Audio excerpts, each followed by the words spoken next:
Hi, guys. I'm Nina, I'm Jamie. I'm Ethan.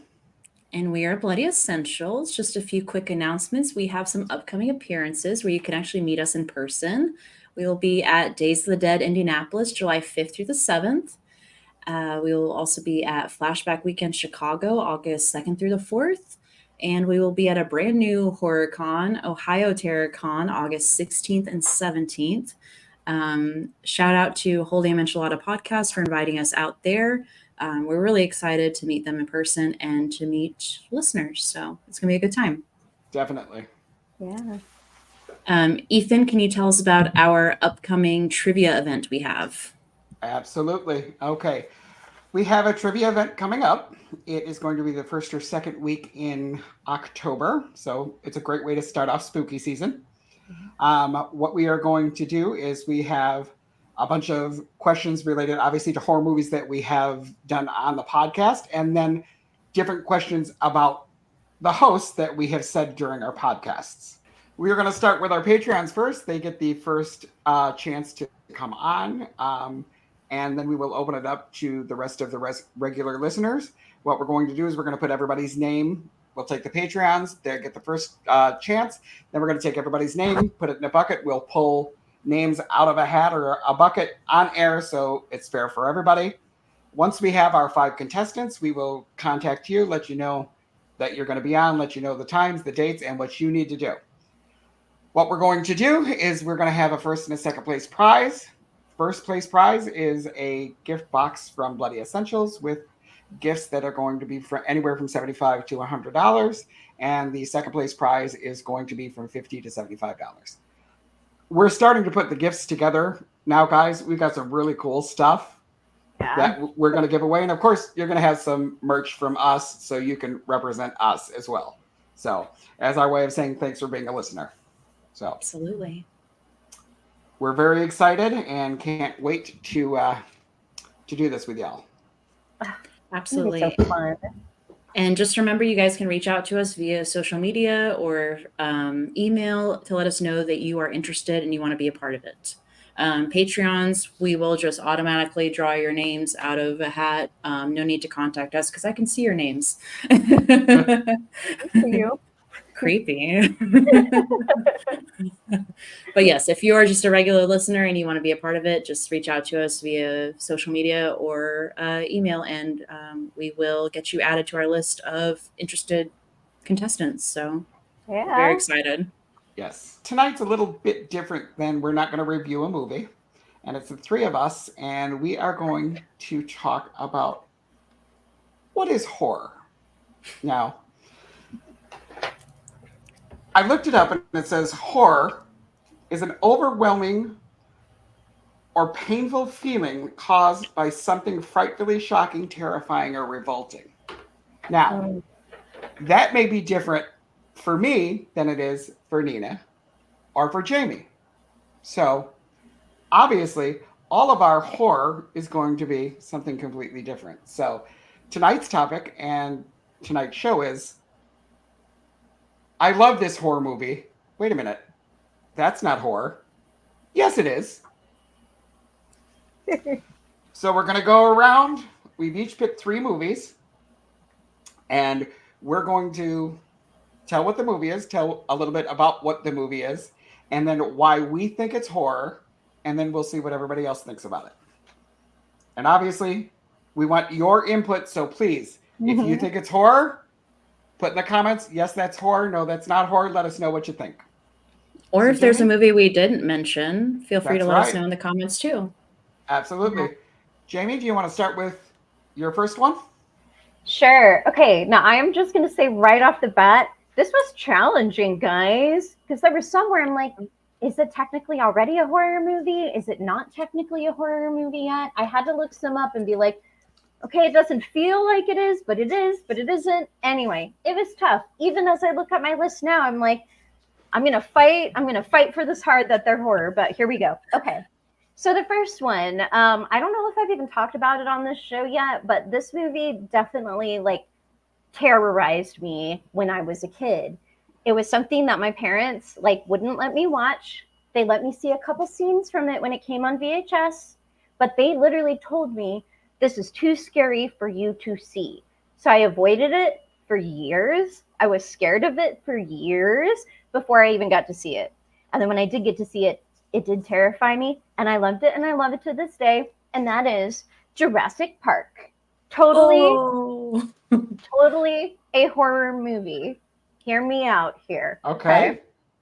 So there's obviously there's like a lot of scary things that happen in it. You have jump scares, you have kills, but like you have this really like awesome core principle of like a good monster movie, right? Which is that like man is actually the monster when it comes down to it, right? So this is people who are playing around with things that people should be playing around with, and it runs amok. There's tons of jump scares. You have lots of scenes where our protagonists have to like figure out their survival like technique and everything. Like I think that some of the scenes, the way that they're set up, are set up like horror movie scenes. Definitely a scary movie. It's funny because there's some moments that like I'm like, okay, but typically, a horror movie, you're gonna kill off some of your like good guys, and we don't really have a lot of that in Jurassic Park. We don't really have like a final girl per se. We have like a group of survivors, but I still stand behind it. It's a horror movie. Okay. You're going to stand on that hill. Yep. Okay. Nina, what do you think about that? I definitely think it has horror elements. I saw it as a kid, and I thought it was more of an action movie at the time. Mm-hmm. But like I can definitely see how it would be scary for people, especially when they first saw it, like when it first came out. I think it could definitely be traumatizing for a kid, especially the scenes where the kids are alone and they're being attacked by the dinosaurs. So I totally see it. Humans are definitely the real monsters in this movie. Yeah. Most of the time humans are the real monsters. So absolutely. Yeah. I think you've changed my mind a little bit, Jamie. I can see some horror elements in it. I don't know if I would put it in my horror bucket, but I could definitely see where there's horror elements in it. It is a little scary for younger kids. I think this would be a good gateway into horror for younger kids. Absolutely. And you guys are a lot younger than me, so when this came out, I was an adult. So I wasn't scared by it. You know what I mean? I'm like, it was cool. There was a lot of awesome things in there. Yeah. I mean, and it's a great movie. Anytime it's on, I'll watch it. But it's one of my favorite movies. Yeah, but I don't know if I would consider it horror, but I do see the horror elements in it. Absolutely. Yeah. Yeah. So. One more thing I got to throw in there too. Okay. We have Sam Neill, who's like one of my favorite babes. I love Sam Neill. I loved him in that. And he has gifted us with horror movies before. So he does horror movies. And also Jeff Goldblum, who did The Fly. Yes. There you go. Yep. But and like in particular, the scene with like the raptors, that scene is really scary. Like there's a lot of tension, the way that it's built up, and and there's definite jump scares, like classic horror movie jump scares. Definite jump scares. Absolutely. That's Yeah. All right, Nina, go ahead, give us one. All right. So a lot of people don't consider this a horror movie. I consider it more fantastical horror. It's often labeled as a fantasy war movie. And that is the legendary, my favorite director ever, Guillermo del Toro's Pan's Labyrinth from 2006. Oh, woo. This movie has everything, okay? This is like a grim fairy tale mixed with some historical elements. It takes place in Spain of 1944, so in the middle of World War II. And it follows this young girl that's she's living with her stepfather, who is a army officer, very sadistic, evil man. And she kind of copes with that by escaping into an eerie but captivating fantasy world. So first off, one of my first pieces of evidence as to why this is a horror movie, the tagline. Jamie, I know you love taglines. The tagline for this movie is what happens when make-believe believes it's real. Okay. Sounds spooky right off the bat. Yeah. So her quests in the movie kind of symbolize the choices and disobedience against authority, like oppressive authority figures. So it's more of like the main emphasis on this movie, like all of the adults in this movie are kind of just going along with the fascism and the evil things that this guy is doing.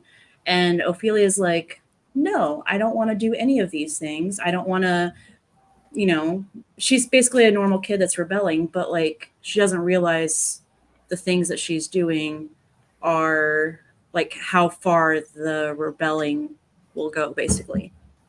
Um, there's a lot of monsters in this movie, but like we've said with Jurassic Park, the real monsters are the humans in the film. And the more horrific moments in this movie are caused by the humans and not the monsters. We see humans being blown up. We see people's mouths getting gashed open. Like it's very brutal, very horrific. Um, and by the end of the movie, Ophelia has to basically decide whether she's going to sacrifice her newborn brother or kind of give up her life to protect him. And what a great, like, if we're going to call it final girl moment, could you possibly have? Like, she's a badass. And I think the visuals of the creatures compared to the real world violence make this a horror movie. And like I said, it blends historical elements in with grim fairy tales, which were always considered horror before they were ever considered Disney or, you know, for children. So that is my stance on that. I will die on that hill. Okay. Jamie, what do you think about that? I totally agree that it's a horror movie, and the most horrific moments I think are, man, obviously, like the stepfather character is like truly like awful, like definitely leaves you with an unsettled feeling like a horror movie should, right? The monsters are really great. The storytelling itself, yeah, I've always seen this one as a horror movie. Yeah. Yeah. Okay. Well, I guess it's my turn, right? Yeah. Well, I have absolutely no opinion on this movie because I have not seen it. I know I'm going to get yelled at, but I haven't seen it yet. So I will watch it and I will let you know whether I think it's a horror movie or not. If you need to borrow it, I have it. Heads up, if you are not aware and you're living under a box, Okay. this is a Spanish film, so it's all subtitled. If that waiver changes your opinion at all, but it's only available in a subtitle format. So okay, I will definitely borrow it because I don't have it, and I will definitely give it a watch. Hey, I mean, you have some like beautiful work by Doug Jones too. Like he's in it, and he does really really cool work in it. His monster creature is like the best one. I mean, like so good, so scary. Yeah, I will have to say that I met Doug Jones at, I think it was Days of the Dead, and he is so cool. He is so nice. So much energy, much energy, just like positive, like ray of sunshine. Like he is so fun, so fun. Yeah, definitely. Yeah. All right, we're going to go on to my first. And, well, I have fought with many people over this, that it is a horror movie. And they're like, no, it's not. It's a psychological thriller. And I'm like, it's a horror movie. Yes, it is a psychological thriller, but it is a horror movie. My first movie is 1991's The Silence of the Lambs. Now, I'm a huge fan, as you can see. My Hannibal Lecter shirt. I am a huge fan of this movie. If you don't know what the movie's about, apparently you've been living under a rock, but I'll give you a brief synopsis of what's going on. A young female FBI agent, played by Jodie Foster, is hunting down a serial killer named Buffalo Bill who skins his victims. Now, I'm not going to get into all of what happens because if you haven't seen it, I don't want to give it all away. But you need to see the movie. It is phenomenal. It is definitely a horror movie, 100%. This movie has received 27 different awards, with 5 of them being Academy Awards, with the top 5. This is one of the, I know it's not the only, but one of the only ones that have got all top 5, which is Best Picture, Best Actor, Actress, Director, and Screenplay adapted from a book. Yeah, This is it's a big deal. phenomenal movie. I like all of them, but this one is definitely top tier. If you don't think it's a horror movie, I need you to tell me why. I mean, it's got serial killers. Not just one serial killer. It's got 2 different serial killers. Yeah. The FBI agent is going to a serial killer who eats people to find out where this serial killer is. And the ending, when Jodie Foster actually finds Buffalo Bill, oh my God, that is just absolutely phenomenal. One of the best endings of a movie, I think, ever. I think it's great. So, Yeah. This is, all right, I mean, guys. it's a horror movie. Like, I definitely Thank think you. it's a horror movie Yeah. for all the reasons that you said. But like a good horror movie, I think like some of the most like interesting characters are the villains, right? Yes. We're interested in the killers, and I mean, talk about like a cool final girl as well. Like, Yeah. it's definitely a horror movie, guys. Like the tension that's built in certain scenes. That's it. Yeah, again, and the character development, especially like, and I love me like a kind of like charismatic kind of like killer and stuff. And Hannibal Lecter, I mean, talk about like a charismatic guy. Oh my God. Yeah. I've got to go. I'm having an old friend for dinner. Oh my God. That is awesome. That is awesome. Yes. I agree with everything you both have said. Like, this is one of the ultimate, like, not only is it a horror movie, it also perfectly captures what I think it like what it must be like to actually talk to a serial killer in real life. Like, Yeah. and Anthony Hopkins nails his performance 110%. He is ruthless, he's charismatic, he's very charming, but he will kill you. And not Yes. only will he kill you, he will eat you or save your head for 20 years in his storage space. Like, Correct. he's not messing around. Yeah. I love all of these movies. Definitely Silence of the Lambs is the best. I love the books even more. Yeah, there is nothing more horrifying than those last 20 minutes of that chase scene. And also there's that scene where she's examining a murder victim, and just her explaining what happened to this girl, this young girl, is so sad and brutal and terrifying because it could happen to you. Yeah. That's what's terrifying. So yes, 110%, it is a horror movie. I only have one problem with this movie. What's that? And I've watched it over and over and over. There's not one damn lamb in this movie. I have looked for the lamb. It's real quiet. Dog, though. Yeah, it's real quiet. I'm like, Silence of the Lambs. There ain't one damn lamb in this movie. So, you know, I think that was a legitimate review. Like, on, oh my gosh, on IMDb, there's no lambs. It probably was because people are stupid. So there is a lamb in the movie, and it's in the drawing that he drew for Clarice. I stand corrected. Yes, I stand corrected. Yes. And it was silent because it wasn't real. So there you go. But anyway, that is my pick. So beautiful. It is a horror movie, and I just have to throw it in there too, just because I haven't raved about him yet. But I love Buffalo Bill like so much. Yes. The performance is amazing, and such an intriguing, just like that character for me. Like, I just can't take my eyes off of him. So, and also, I just have to throw this in there because maybe it's just me, but this actor is so incredible that anytime he's in another movie, I have to have somebody tell me that is the same guy because I can't recognize him. Yeah, he is so good at adapting his character that I never can. I don't even know what he looks like in real life. I'm not going to lie. I have no clue. Yeah, I've had to look him up so that I knew. Yeah, same. Acting is very good in here. Yeah. So good. So, Yeah. All right. Jamie, next hi, pick. Jane. Okay, back to me. Okay, now this one, it's easily like a thriller for sure. Fine, but it is also like such a horror movie, and I am talking the very scary at times Seven.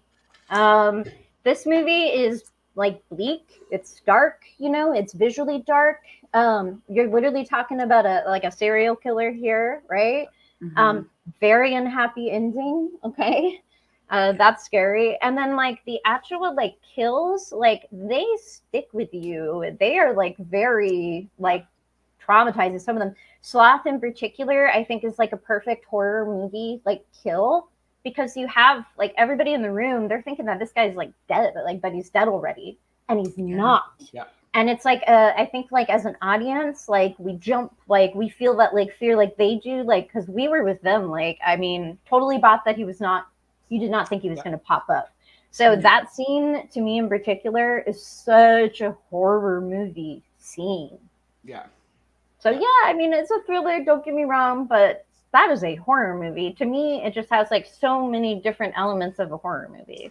I agree. I think it is a thriller psychological horror movie. I mean, when I watch it, I'm creeped, and I love the movie. I watch it all the time, and I am creeped out every time I watch it. You just get that feeling of, oh my god, this could happen. I mean, listen, when I watch Freddy and Jason, I'm entertained. That's great. I love that stuff. But I know no 6 foot, 3 guy zombie is gonna pop through my door. I mean, that's not gonna happen. But when you watch something like this, you're like, oh my god, this is just freaking creepy. And yeah, I agree. It's a horror movie. I also agree. I definitely think this is a psychological horror movie. Yep. It could be a slow burn if you're looking for a lot of scares, especially jump scares. It's not going to have that. It's definitely going to tease you a little bit and like make you wonder what's going to happen next, which is typical in a thriller psychological horror. I will say I think that, which I believe it was Brad Pitt's suggestion, the choice not to show what's in the box at the end is absolutely brilliant because I think they eventually tell you what is in the box, but my mind went to the worst possible situation and made it 10 times worse than what it really was. And that's what they wanted. Yep. And that is the brilliance of this movie. And say what you want about the man, but Kevin Spacey is one hell of an actor. And in this role, almost every role that he's been in, he creeps me out. Maybe that's because of the person, but we're not talking about that. We're talking about the actor. He did incredible in this role, and he deserved the accolation that he got. He really was fantastic in this film. Absolutely. I think this had a great cast, and Kevin Spacey did a great job. Yeah. Brad Pitt, who I'm not a huge fan of, I thought he did a great job as well. The more I've seen of Brad Pitt's work, the more I respect him. I actually went to his high school. Oh. So, yeah. His niece was actually she was a year or two behind me in high school. So I am familiar with the Pitt family. Yeah, they do a lot of giving back to the community. So props to them. But yeah, I think this is a great movie. I think it really shows the depth of Morgan Freeman's work as well as Brad Pitt's.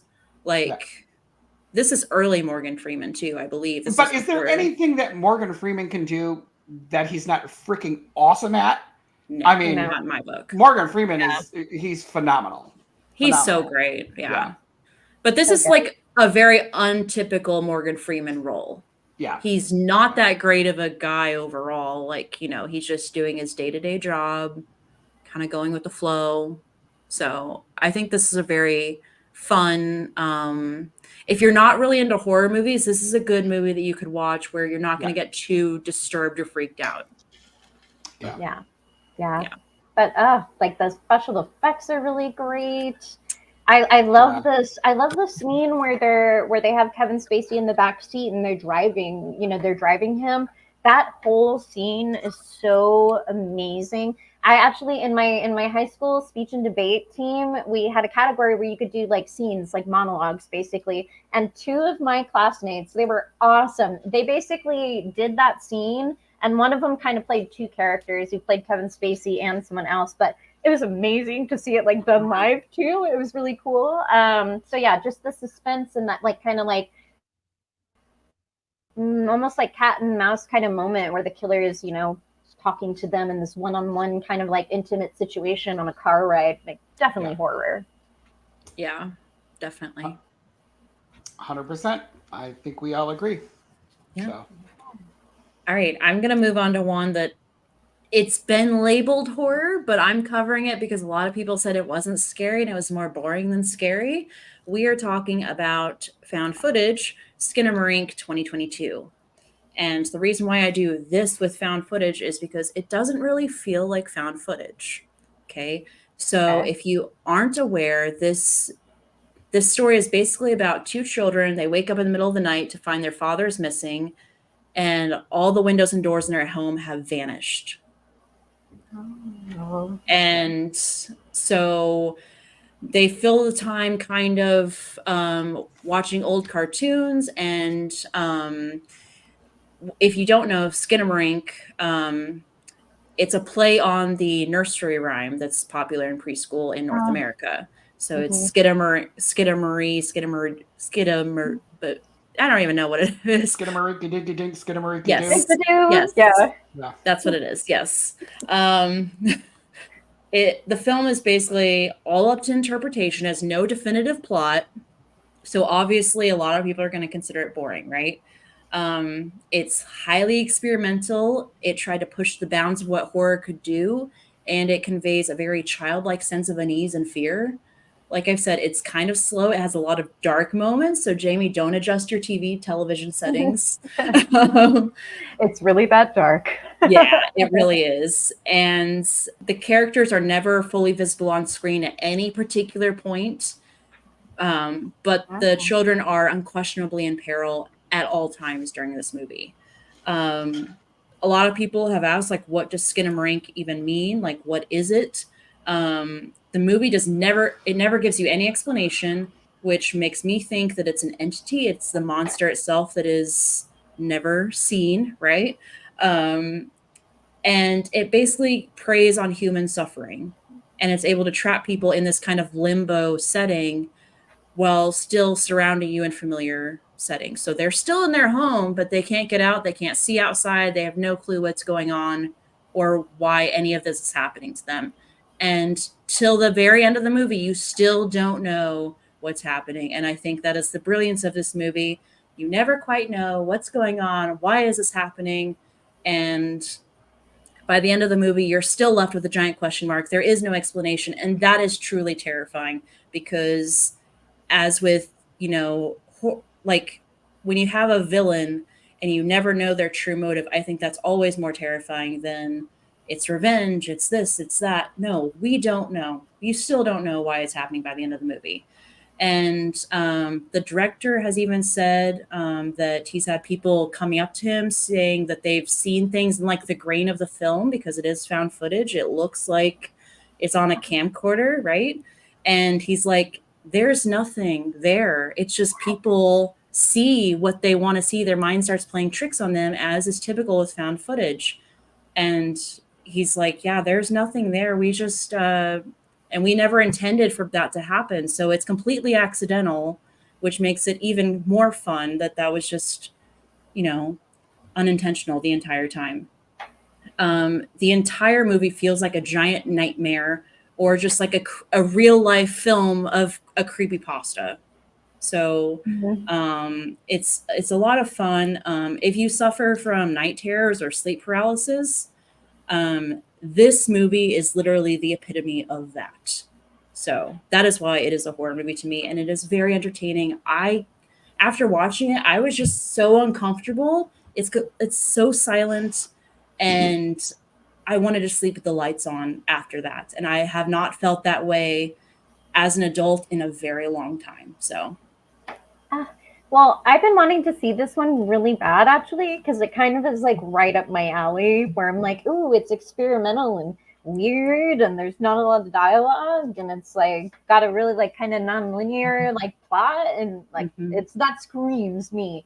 But I mean, for all the reasons that you said, I haven't seen it yet, but all of the things you said, like, I would consider that to be like elements of a horror movie for sure, especially like anything that leaves you with that kind of like sense of discomfort. The fact that it's in an experimental format, I think that's horror in itself a little bit too, because it's like, ooh, we're not even going to give you like a traditional plot structure. Scary. Yeah. It So I is haven't scary for seen some it. people. Yeah, I haven't seen it yet, but I really want to. It sounds super creepy. Definitely check it out. All right. I have not seen it yet either. Um, the way you described it, I'm actually going to watch it. Oh. I was not going to because you know how I feel about found footage movies.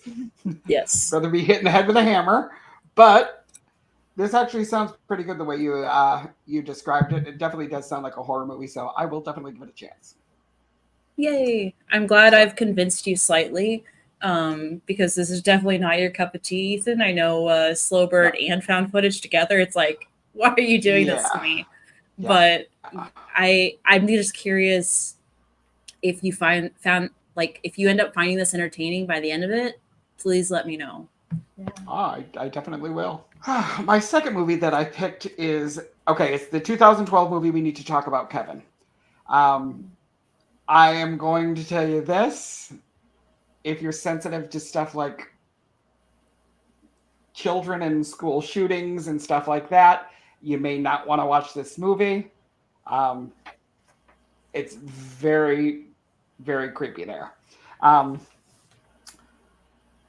Tilda Swanson is the mom, John C. Riley is the dad, and Ezra Miller plays Kevin, the teenager.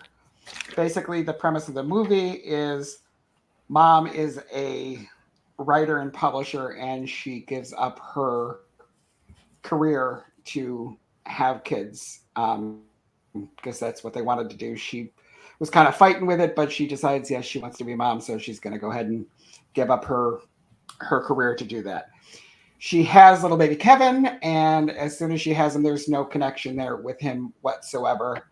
Okay, so it's postpartum. That's what she's thinking. Things will come around.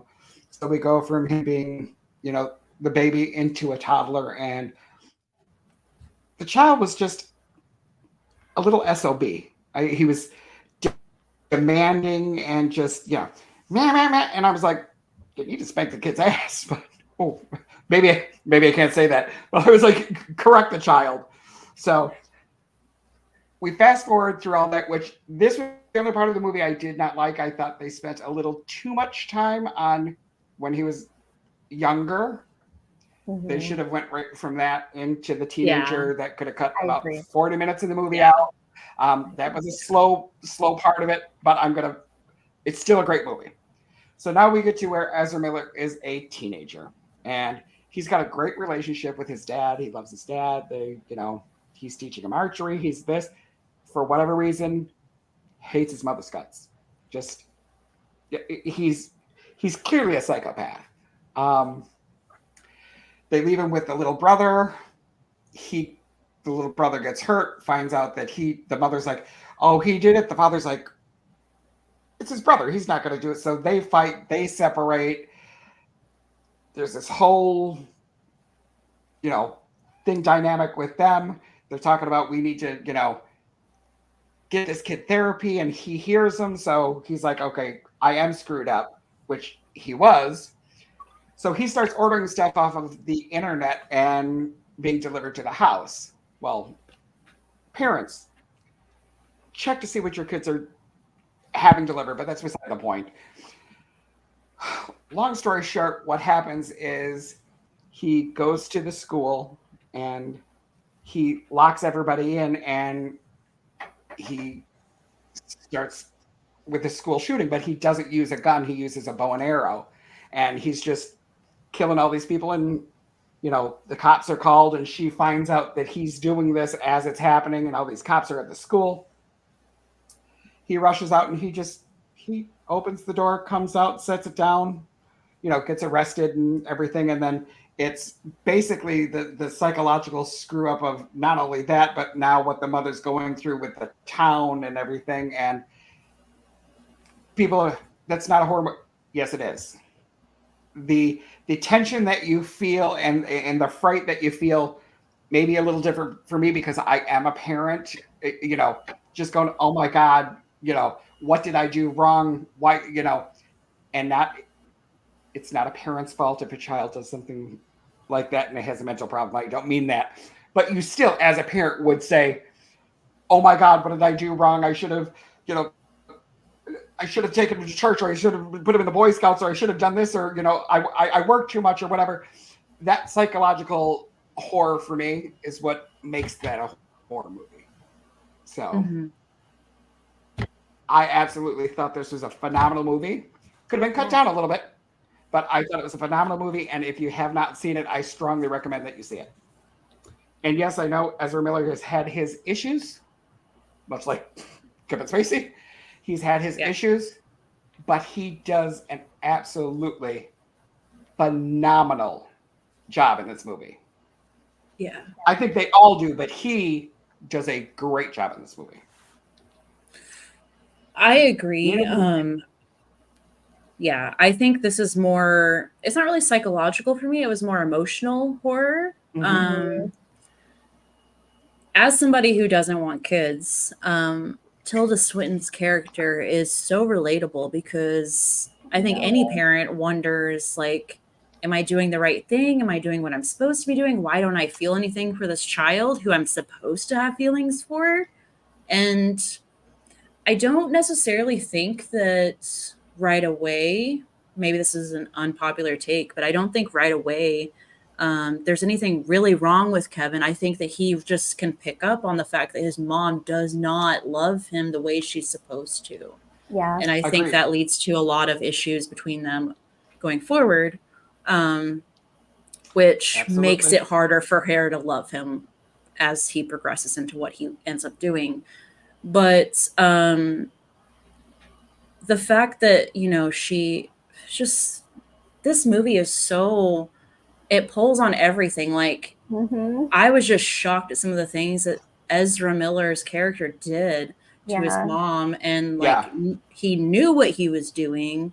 And like, they even had a few moments where like, they actually were getting along. You thought it was going to turn around, and all the signs were there. Like, they found out what he had delivered, and they were just like, oh, he's just, trying to turn things around, do better. And like, no, it's really emotional. It's very heartbreaking. Definitely not something I would recommend to just anybody, because it's very emotional and it has political connotations, I think, that some people might not be comfortable with. But it's definitely a horror movie, and it's definitely emotional. I don't know if you're going to want to rewatch it after because it's that emotional, but it is definitely a horror movie because it kind of ties into what we've talked about with modern horror. Like, this is a modern fear that a lot of people have and have experienced. So, and I've worked with kids that have displayed violence in school settings, and especially towards their parents. And a lot of times it's exactly like this movie where they have a hard time connecting with their parents, and like, it's real. So I do think it's a horror movie. Yeah. This is one of those very like real world like horrors. Super emotional. Like you said, it's upsetting for that reason because it is emotional. And like, man, what a classic kind of like fear for horror movies to play on, right? The parental like fear, again, like having a disconnect with your own child, almost like being afraid of your own child, really. Like, I mean, that has been used in horror movies for a long, long time. It's a very like instinctual fear that we have within ourselves, like to be afraid of a family member or to not be able to fully trust a family member. Very classic horror kind of idea. And like the whole movie, I mean, again, it is kind of like a slow burn, and stuff. It's slow at points, but like it creates like kind of like just a overall feeling of like like discomfort throughout the movie. I think they do a really good job with that. So that definitely feels like a horror movie right there.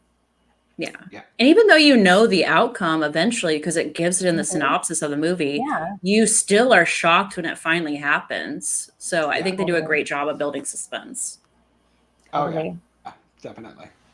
Yeah. And just me myself, if you have younger kids, I wouldn't let them watch this. No way. I would even Just question letting yeah, teenagers watch this.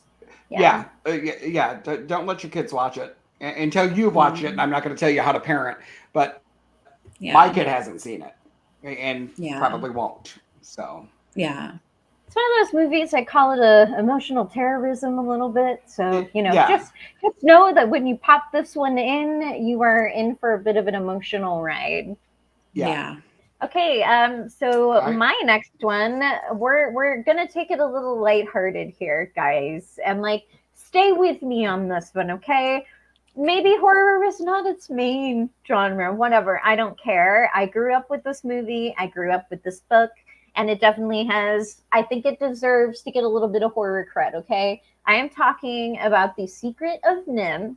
Um, Anybody? I mean, people who've seen it. Okay, come on.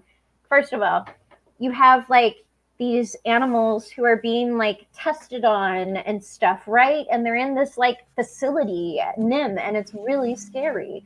And then you have Miss Brisby, this like badass little mouse, and like she has to go on this crazy, like she has to protect her family. She has to go to this scary place. Her husband has passed away, and she's definitely like got final girl vibes. I mean, she has some like pretty epic things that she has to do, and there's a lot of scary stuff that happens in it. The owl is really scary. I remember that scaring me as a kid.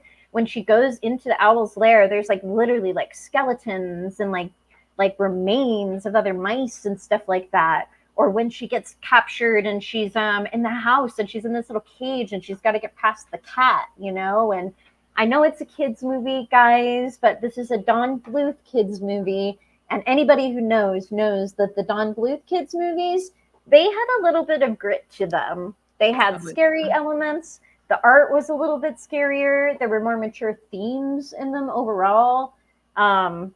Anyway, any kids who were watching that like I did, there are definitely moments where you're like, yeah, that was horror right there. That was horror. 110%. So I grew up watching this movie as well. I didn't read the book till I was an adult, but even as an adult, I'm like, oh my God, these people are so mean. Like, they're doing awful things to these rats. Like, it's basically Planet of the Apes, but rats and mice. And it is truly terrifying. And just like you said, the owl, that was creepy. I remember. And also the rats, like some of the rats were very scary. I remember Nostradamus. Was it Nostradamus? Yes. The old one that was actually a good guy, but he was very creepy. He had the long, Very bony scary. fingers, very creepy. And you thought he was a bad guy, but he wasn't. And yeah, it's definitely got horror elements. I remember the book was more serious and straightforward. The movie made it more fantastical and digestible for kids. Yes. But I still had a lot of fun with both. They definitely creeped me out, but I was obsessed with that movie as a kid. I still love it. I was obsessed with the movie too, and I will say I still got it. Like, and it's like the I do big too. clamshell, like big case Yes. for it. And I actually like I kind of learned how to read. I say with that book because I used to make my own Same. read it to me over and Yeah. over and over and over again until I like memorized it. Yeah, love that movie, but yeah, it's definitely got scary things. There's like the rat that's like a villain kind of like Jareth? Not Jareth. That's Labyrinth, right? It's that something with is, a J. but it's something with a J, and there's like Yeah. an epic fight, and like it's a little bloody. It's animated, but there's definitely some bloody moments. There's some intense moments, and like I said, the art of Don Bluth, was definitely darker. And just overall sure. synopsis, if anybody who hasn't seen it, yeah, she's this mouse. She has a little family. She lives on this farm. They're gonna like be tearing up the yard, and so she has to move her home, move her kids. Plow season. Yeah. plow season. They have to relocate every time they plow in the Yep. fall. And her Yep. kid has pneumonia and they cannot, like, he will die if they move him. Yeah. So she's trying to figure out what to do to, like, help him. So she goes into this rose bush to talk to the rats of Nim, who they've been experimented on, genetically modified. They're extremely intelligent. They have like a whole system underground that's really, really cool, even as a grown up. Anyway. And also there's a moment where after she gets captured by just the farmers on the farm, they're talking about how she must have escaped from the lab, and they're going to call the people that work at NIM to come get her. Get her. Yeah. And all this time the workers have been looking for the rats because they need to find them because they are genetically modified and they know that they're much more intelligent than they previously expected.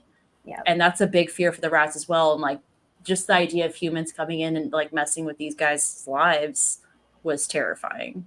Yeah, and like I will say too, like the rats of Nim, the ones who we meet in the movie, they're like the survivors of that, Mhm. like mini rats and even other animals like mice too. Mini rats died, at Nim. And so Yeah. these were just the ones who kind of like got out, so created Yeah. their own little thing. Anyway, it's creepy and it's awesome and a great part of my childhood, but a little entry horror, I would say. Oh yeah. Now, was this popular when you guys were young, or? Yeah, This was an 80s movie, wasn't it, yeah. Jamie? It came out in the 80s, but it was very, Okay. very popular. Very popular. Very popular Okay. with people my age.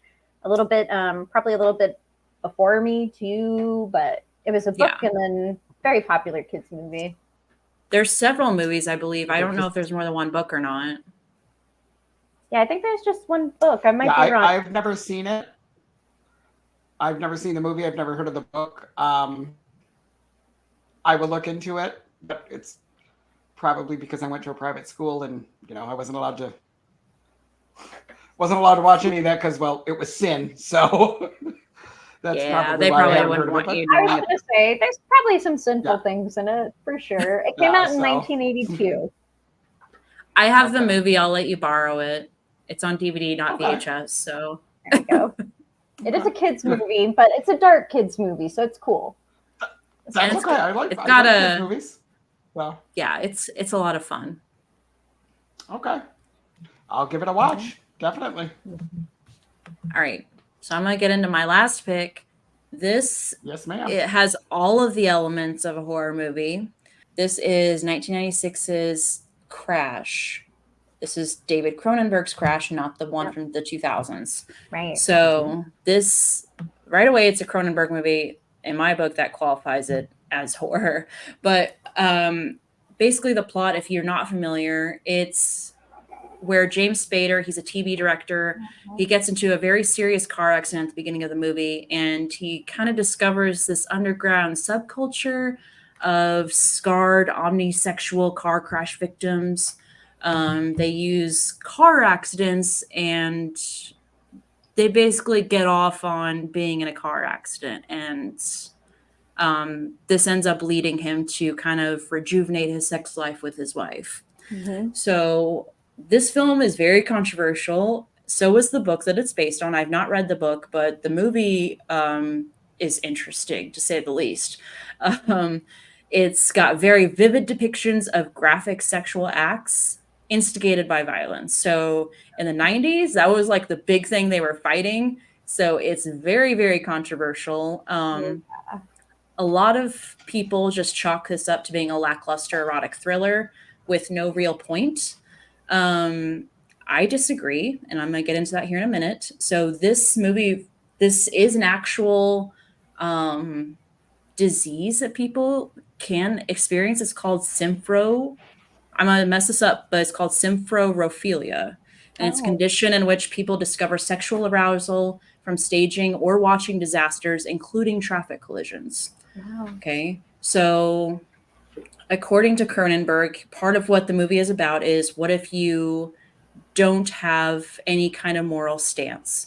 And I think that is truly terrifying if you start thinking about what people would do if they don't really feel any sort of like morals, or like they don't feel driven to follow a moral code in their life. So basically, it's just anarchy at that point, right?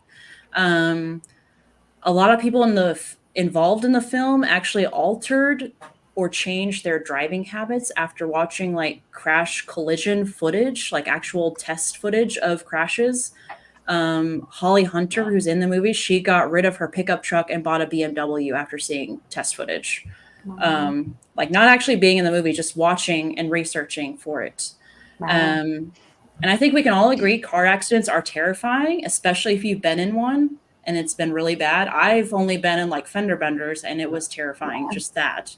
But this movie really focuses on how people cope after traumatic events in their life. In my opinion, this is one of the ultimate films that truly captures sadomasochism and kind of pushes the boundaries of what could be shown in film. The characters are very cold. They're lacking any, they're very disconnected from emotions.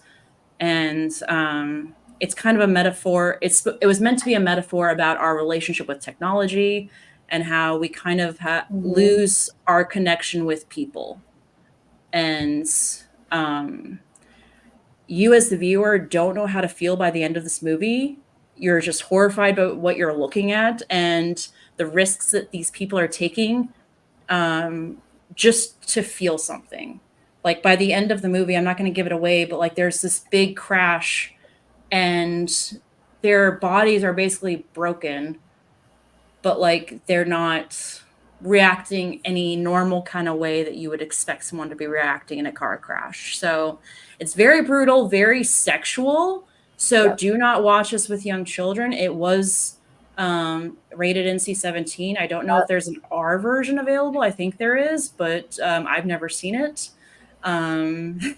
So use caution. Probably not a good thing for anybody to watch that's under 21, in my opinion. I definitely consider this a horror movie because I've seen a lot of messed up things, but I was horrified by what I was watching, but I couldn't look away.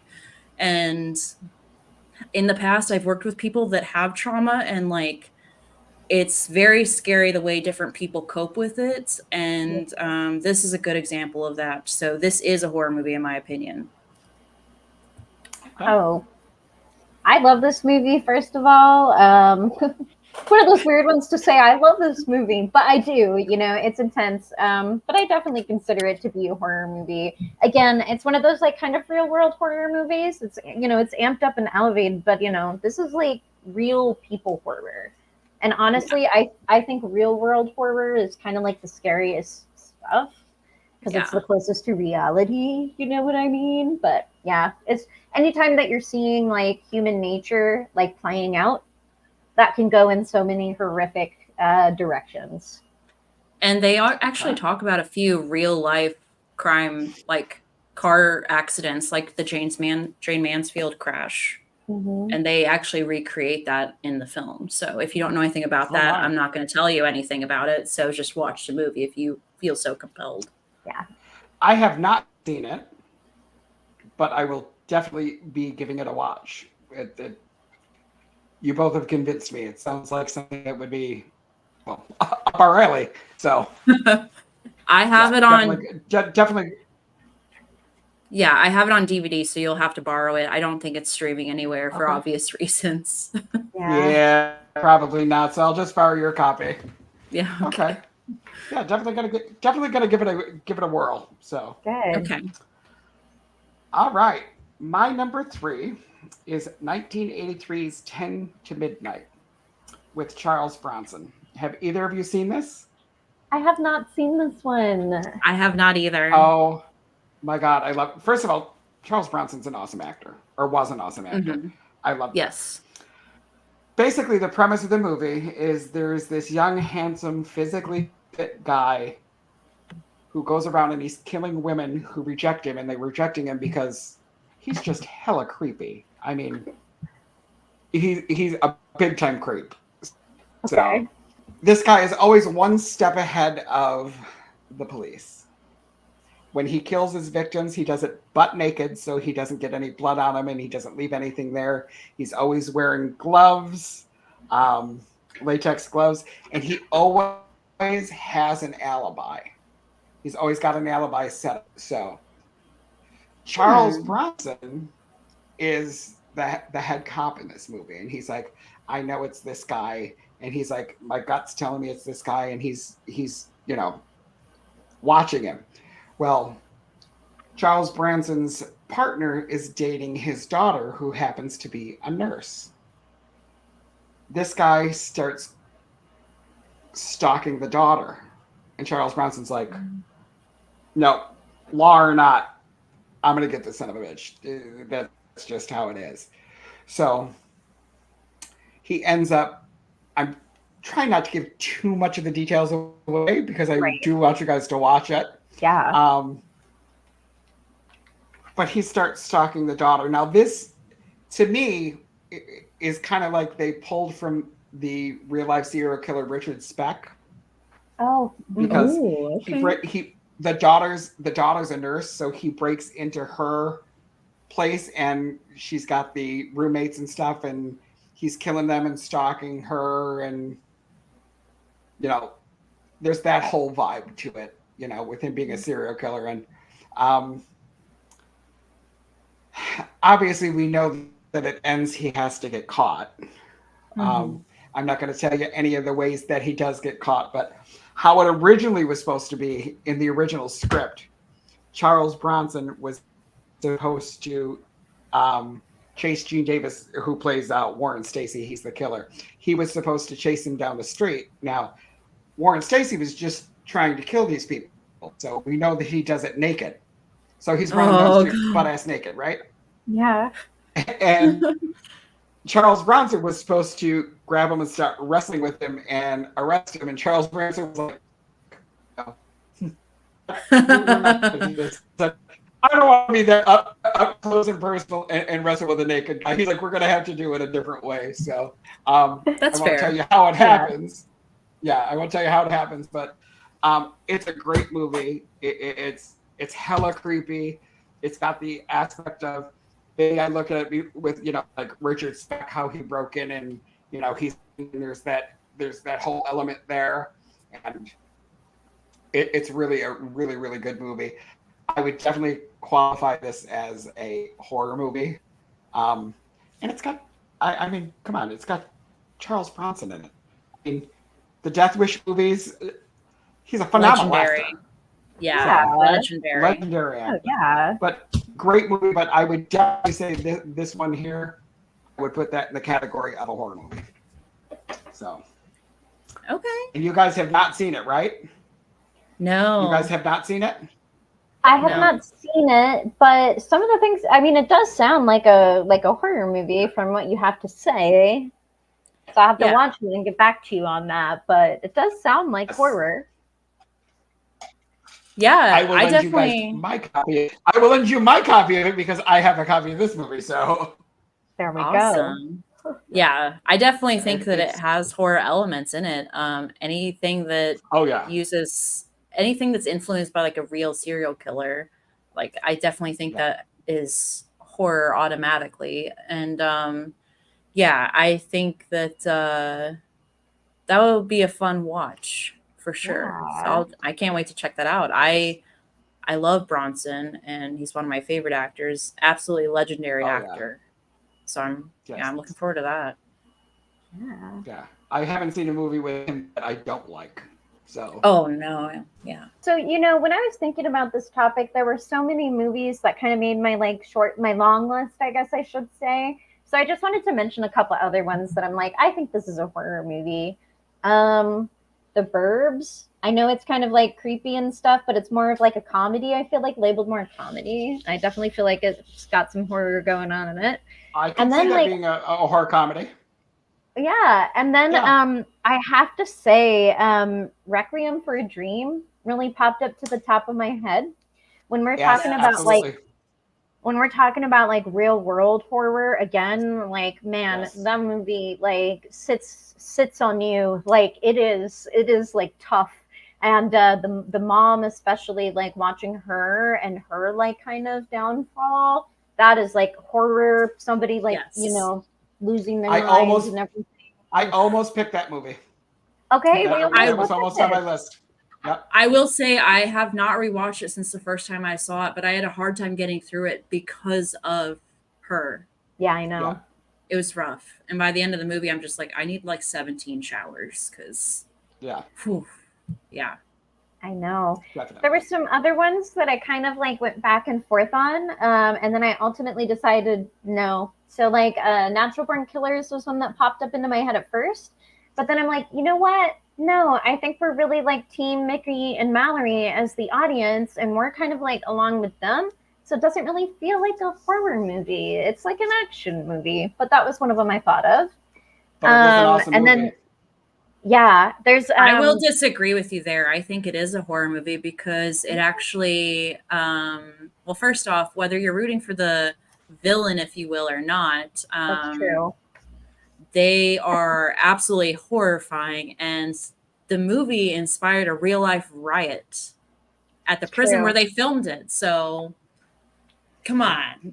Like, that's definitely scary. It is. And I mean, it was one of the first ones that popped in my mind because I was like, oh, I mean, it has a lot of horror things going for it. I mean, some of it's pretty horrific.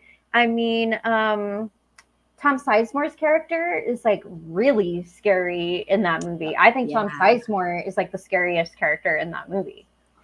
Have you seen the unrated version? I don't know. Oh my God.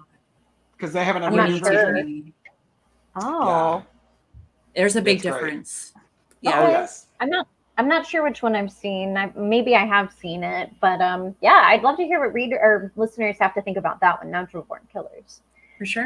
Lastly, though, I just also wanted to mention the Michael Jackson Thriller video. It's like a mini movie, okay, guys, and it's definitely horror. I mean, it's got horror people making it. John Landis, Rick Baker doing the effects.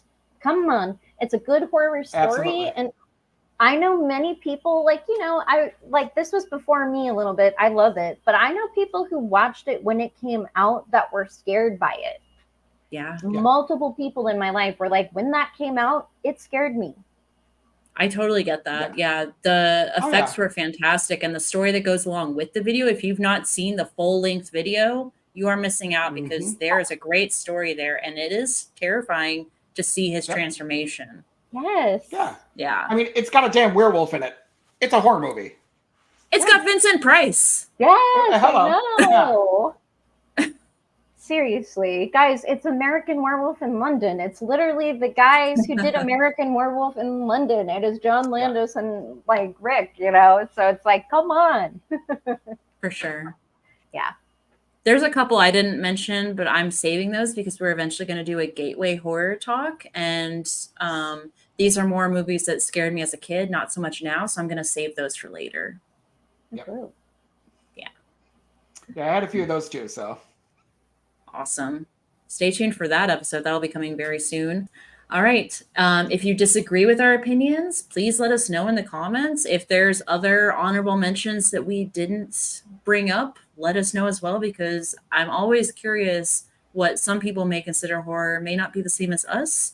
A lot of horror comedies don't get mentioned, but I still consider horror comedy a subgenre, so I didn't really get into that. Same. Right. But there's a lot of comedies that could be considered horror that, you know, are a lot of fun to watch. So let us know what you think of our picks. And I would love to know if you guys disagree and you don't consider them horror, because I think that hearing other people's opinions are very interesting. So definitely. We want to hear from you guys. That's why we do this podcast. Absolutely. Yeah. Let us know. Let us know what you think. What are your... That's not a horror movie, but it is. What are yours? We want to know. Absolutely. Don't forget to like, follow, subscribe if you haven't already. Thank you to everybody that already has. That really helps the podcast out so much. Don't forget to check out our Patreon. There's lots of awesome perks. And if you sign up, you're automatically entered into our trivia event coming up.